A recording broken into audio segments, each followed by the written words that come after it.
control. If the sky is pink and white, if the ground is black and yellow, it's the same way you showed me. Nod my head, don't close my eyes. Halfway on a slow move, it's the same way you showed me. Assalamualaikum warahmatullahi wabarakatuh. Di sini kami meredesain sistem ruang kuliah yang ada di FMIPA Unesa. Nah, kenapa kita meredesain sistem ini? Karena sistem yang sekarang ini itu masih susah untuk digunakan.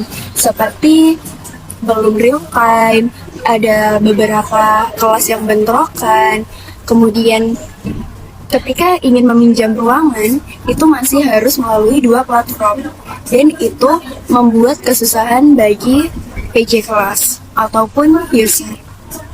Nah, di redesign kami ini, kami ingin memudahkan pengguna untuk menggunakan sistem ruang kuliah FMIPA Unesa supaya tidak terjadi lagi kebentrokan jadwal maupun bentrokan ruangan itu. Nah, di sistem ini kita akan mulai pada halaman beranda.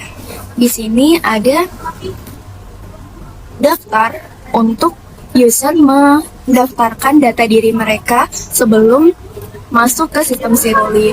Nah, ketika user itu sudah mendaftarkan data diri mereka, bisa langsung melalui tombol masuk yang ada di sini. Kemudian di bawah sini ada beberapa penjelasan singkat tentang fitur-fitur yang ada pada sistem Siruli ini. Kemudian di bawah sini juga ada tampilan beberapa gedung yang ada di FMIPA. Lalu di sini juga ada tombol masuk Siruli. Nah, kita coba untuk masuk ke Siruli. Namun karena kita belum menginputkan data diri kita atau mendaftarkan data diri kita, maka kita klik daftar sekarang. Nah, sebelumnya di sini saya akan menjelaskan alur atau prototipe dari point of view PJ mata kuliah atau mahasiswa. Di sini mahasiswa dapat menginputkan nama lengkap, kelas, nomor HP, NIM, program studi, mata kuliah, dan dosen pengampu. Kemudian klik daftar, maka akan muncul pop-up pendaftaran berhasil di atas ini. Kemudian kita dapat klik masuk dan akan terhubung ke halaman dashboard Siruli ini. Nah, di dashboard ini itu untuk memudahkan user, kita ada beberapa deskripsi singkat juga seperti ruang tersedia, referensi menunggu, total pengguna aktif, peminjaman hari ini, aktivitas terkini, dan jadwal mendatang. Nah, di atas ini ada lonceng notifikasi yang jika kita klik akan menuju ke halaman notifikasi mahasiswa. Nah, di sini ada notifikasi semua. Kalau notifikasi semua, maka itu adalah notifikasi kita atau user meminta ke PJ lain. Nah, ini kan ada tanda belum dibaca. Untuk memudahkan kita mengetahui mana yang udah dibaca atau belum, itu kita bisa klik tandai semua telah dibaca, otomatis tanda belum dibaca itu akan menghilang. Kemudian, untuk menunggu persetujuan Anda ini adalah notifikasi ketika PJ kelas lain meminta pengajuan kepada user. Nah, di sini ketika ada kondisi di mana dua PJ kelas meminta pengajuan kelas yang sama dan di waktu yang sama, maka user ini bisa memilih untuk terima atau menolak. Ketika menerima, maka otomatis yang satunya akan menghilang. Seperti ketika kita menerima yang atas ini, otomatis yang bawah itu akan tertolak. Dan selanjutnya akan dilanjutkan oleh teman saya. Nah, selanjutnya kita juga menyediakan fitur lihat profil di sini. Nah, di profil pengguna ini akan ditampilkan data-data dari pengguna seperti kelas, program studi, serta mata kuliah apa yang dia tahu. Nah, selanjutnya juga ada fitur daftar gedung. Di sini kita menampilkan sistem menampilkan daftar gedung dari Fakultas FMIPA Unesa. Seperti ini tampilannya. dan misal kita klik gedung E2, maka sistem akan menampilkan daftar ruang dan lantai yang disediakan dari gedung tersebut, lalu juga fasilitasnya, dan pengguna juga bisa membuat laporan jika ada kendala fasilitas atau ajukan jadwal pemeliharaan khusus ke gedung E2 ini. Nah, kita klik buat laporan, maka pengguna akan diharuskan untuk mengisi form ini terlebih dahulu, lalu klik kirim laporan, dan ketika selesai maka akan kembali ke detail gedung E2 ini.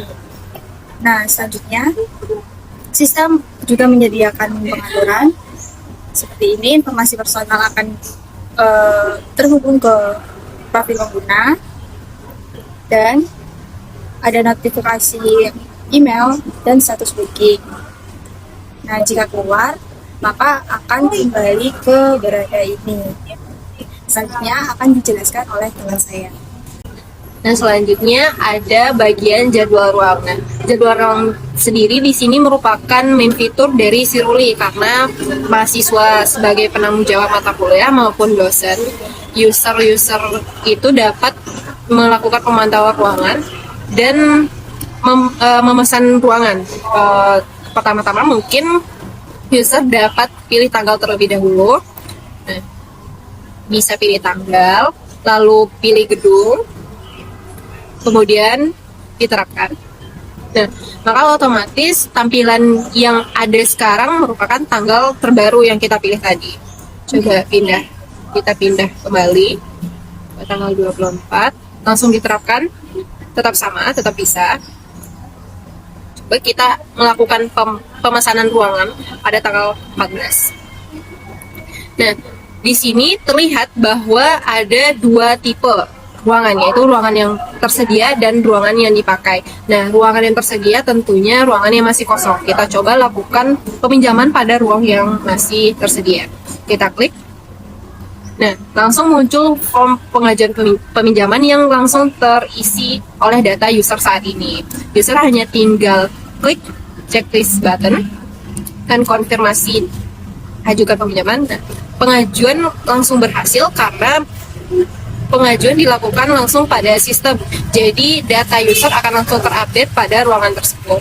Nah, coba kita kembali ke jadwal terlebih dahulu. Nah, kita akan coba untuk mendaftarkan diri di ruangan yang sudah dipakai. Sama seperti tadi, data user akan langsung muncul serta detail ruangan yang akan dipinjam.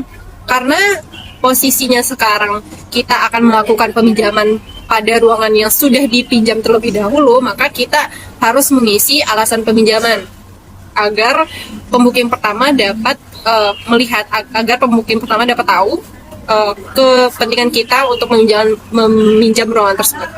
Kita harus klik checklist button juga, kemudian konfirmasi.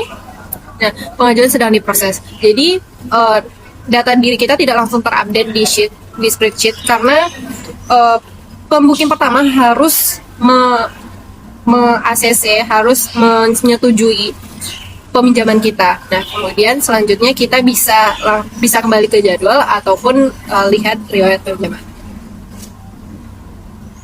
Selanjutnya di sini adalah fitur riwayat peminjaman ruang. Jadi di sini bisa kita lihat pertama, ini adalah daftar peminjaman ruang yang bisa kita lihat.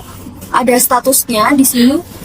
Ada statusnya ruangan yang sudah pernah kita ajukan selesai, terus untuk disetujui, ditolak. Nah, lalu di sini ada juga untuk yang menunggu. Nah, ketika status pengajuan ruang kita itu masih menunggu, jadi kita bisa melakukan pembatalan apabila terjadi ketidakjadian kita untuk melakukan pengajuan ruangan tersebut. Nah, ketika kita klik batal, maka di sini status pengajuan kita akan hilang dari daftar peminjaman. Lalu selanjutnya di sini ada cek ketersediaan ruang. Di sini kita bisa klik, nah maka akan langsung ke jadwal ruang. Oke, baik, selanjutnya saya akan menunjukkan untuk daftar sebagai dosen, karena user dari Siruli sendiri itu ada dua. Yang pertama ada yang mahasiswa dan yang kedua sebagai dosen. Baik,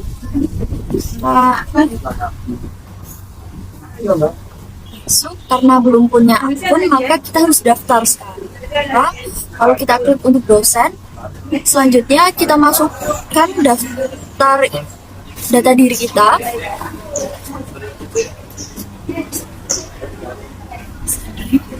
Lalu juga ada mata kuliah yang diampu oleh dosen tersebut. Lalu kita klik daftar dan langsung muncul pop-up bahwa pendaftaran berhasil. Nah, selanjutnya ketika kita masuk, di sini langsung menuju ke dashboard Siruli, di mana sama seperti untuk mahasiswa, dashboardnya berisi jadwal datang, aktivitas resmi, dan yang lain-lain. Dan di sini juga ada fitur yang sama, yaitu notifikasi. Nah, bedanya notifikasi untuk dosen ini, notifikasinya berupa jadwal mengajar, pengingat keuangan. Nah, di sini karena ada notifikasi baru, jadi kita bisa tandai semua sudah dibaca, lalu notifikasinya sudah hilang. Dan baik, selanjutnya untuk fitur selanjutnya akan dijelaskan oleh teman saya. Di sini saya akan melanjutkan dari teman saya. Di sini ada daftar gedung, kurang lebih sama ya seperti di daftar gedung mahasiswa. Di sini kita bisa pilih salah satu gedungnya dan nanti ada ke halaman detail gedung seperti itu. Nah, di sini dosen juga bisa membuat laporan apabila ada kendala fasilitas. Formatnya juga sama seperti yang ada di mahasiswa, kita bisa kirim laporan dan jika selesai kita kembali lagi ke halaman ini. Di sini ada profil dosen ya, informasi dasarnya sama seperti yang sudah diinputkan di awal tadi. Di sini ada nomor WhatsApp dan sebagainya. Di sini juga ada pengaturan. Nah, di pengaturan ini jika diklik informasi personal kembali ke situ ya. Nah, di sini notif email bisa dinonaktifkan, bisa diaktifkan juga. Nah, selanjutnya ada jadwal ruang. Di sini kurang lebih sama seperti yang ada di mahasiswa, hanya saja di sini dosen itu terdapat pembatasan hak, di mana beliau hanya dapat melihat saja, tidak dapat melakukan pemesanan ruang kuliah. Di sini kita bisa pilih tanggal.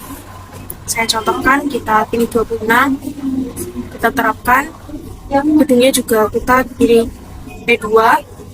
Nah, di sini putra ya. Coba kita ganti tanggal lagi ke tanggal 4. Terapkan. P2 terapkan. Nah, di sini juga ada fitur lihat detail gedung dari gedung yang sudah kita pilih di sini. Nah, di sini lagi halamannya. Itu kita bisa keluar. Mungkin cukup sekian demonstrasi prototipe dari kelompok kita atau kelompok 1.